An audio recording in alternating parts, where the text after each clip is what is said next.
In this video, I will be showing you how to clear recent searches on Messenger. Facebook Messenger is a popular application that allows its users to communicate with people across the globe via the internet.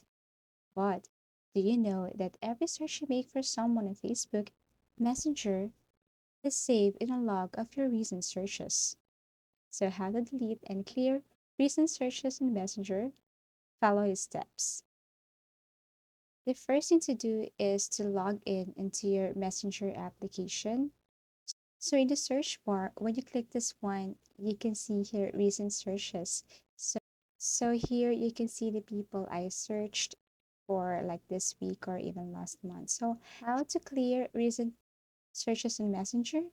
Just click edit and then you can just delete them one by one if you wanted to, or if you want someone to remain in your edit search history, or you can just clear all if you wanted to. That's the easiest way to clean or clear your recent searches on Messenger. Messenger will ask again, clear searches. Click clear searches.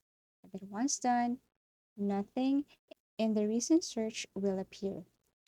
That's how easy it is. And if you find this video informative, give it a thumbs up. See you in the next video.